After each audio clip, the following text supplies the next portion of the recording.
Tampa to Lexington, American airspace had been opened. They leave out the crucial point, which Unger had stressed, that American airspace had only been open for commercial aircraft, not for private. This seemed a particularly blatant attempt at deliberate deception. They ignored all the allegations that FBI headquarters had blocked investigations. They ignored Robert Wright's charges. They omitted the crucial element in the Colleen Rowley case, the Moussaoui case, and they omitted virtually every detail of Sibel Edmonds' 3.5-hour testimony. They omit any reference to the fact that the head of the Pakistani intelligence service was in Washington that very week, and that he had ordered $100,000 wired to Muhammad Atta. It ignores the Project for the New American Century, formed by many members that are now part of the Bush administration, with its explosive statement that a new Pearl Harbor would be very helpful. They ignore the fact that many members of the White House, including the President himself, after 9/11, described the attacks as opportunities. They ignore the fact that there were pre-existing plans for war in both Afghanistan and Iraq, and that both of these had to do primarily with oil. I've talked primarily about the Commission's omissions, but there is another remarkable dimension, the revisionism of this report. In Chapter 1, they give us a completely new version, which is actually the third official version of what happened on 9/11. This version is clearly intended to absolve the Pentagon of all blame by portraying the FAA as staffed by incompetent bunglers, ones who couldn't recognize a hijacking when all 3 or 4 regular characteristics were staring them in the face. And then people at FAA headquarters who could not bring themselves to pick up the phone and call the military even after they knew of hijackings. This part should win a prize for creative fiction. In short, the 9/11 Commission report is a national disgrace. But what can we do? We cannot get on the mainstream media to make these truths known.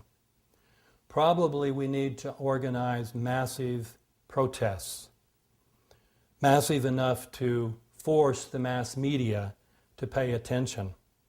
The first step in this, of course, is to get enough people informed about the facts about 9/11 and about the cover-up so that we can create this mass movement. That, of course, is the importance of this event, and I'm pleased to have been a part of it.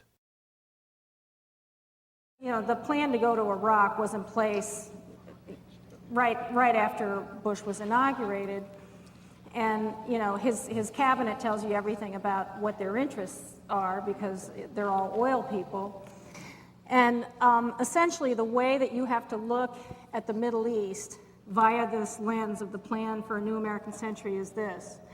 You have to look at Jordan, and I'm going to make this very brief. Jordan is all the borders of Jordan are oil pipeline rights of way.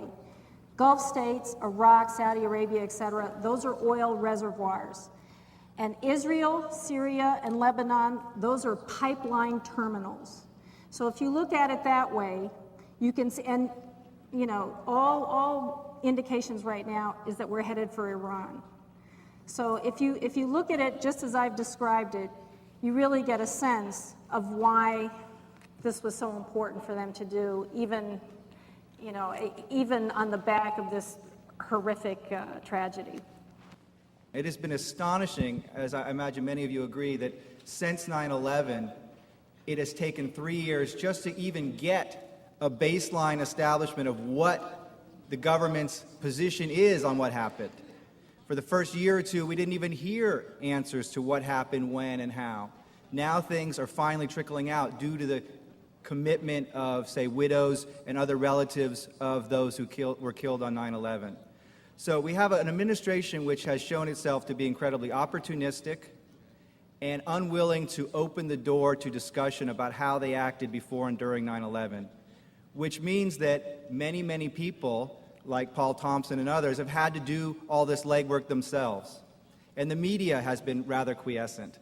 I personally am a skeptic of many of the things that we're going to see here tonight. I think that a lot more has to be done to ascertain what it is. And I don't think you have to go so far as to establish that this was a manufactured event. But clearly what we know already is bad enough. What we know is that the system of security and counterterrorism was blinking red, in the words of George Tenet, that the warnings of an imminent attack were so severe that something dramatic should have been done. It was unparalleled. Instead, our president went on a month-long vacation. And so we know that there was a blind eye turned to the warnings. We also know that in the event of 9/11, the government was incredibly opportunistic, that these same guys who were in PNAC, who were in the American Enterprise Institute, and who were strewn throughout the top level of the government, quickly, within hours, seized on this event to push their pet obsession of invading Iraq, which, as most of you probably know by now, did not have weapons of mass destruction, was not a threat to us, did nothing to do with 9/11.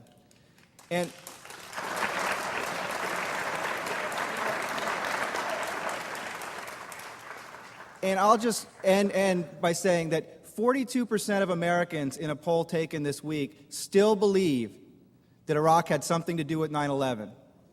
So that means that we have our work cut out for us to talk to that 42% and say, where is your head? What are you thinking? Can you read this? Can you look at this? Can you think about this again? Because I imagine that all of you are here and this conference is happening because of the internet.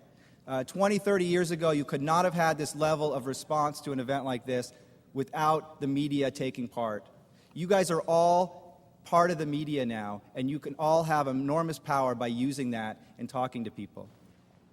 The other night, we had a similar meeting, and there was a discussion about the dire situation with oil. We're running out of supplies.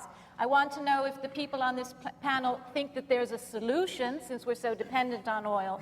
One of the most patriotic things we can do is to lessen our dependence on Mideast oil and stop funding these people. It's a very direct line these dollars take to go to people who want to do us harm around the world.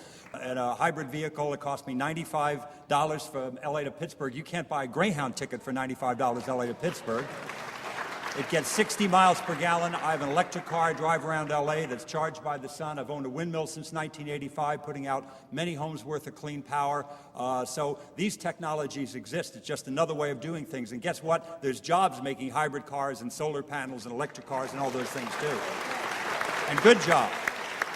And jobs of dignity. Now, Paul, can you wrap it up, bring us home, please, and tell a little bit, did the 9/11 Commission answer everything for you?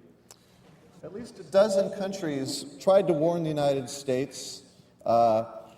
Israel, Egypt, Germany, France, Argentina, Morocco.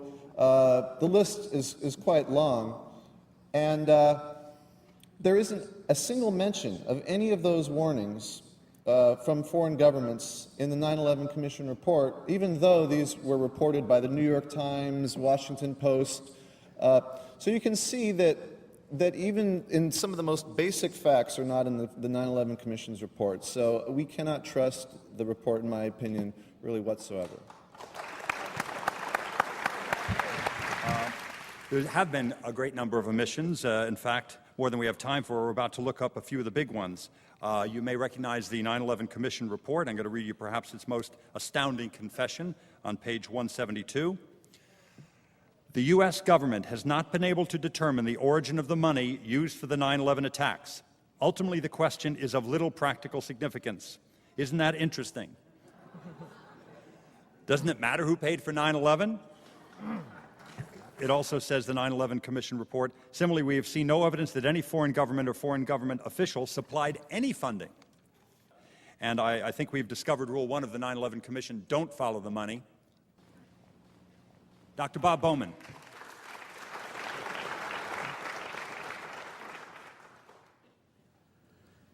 What was going through the president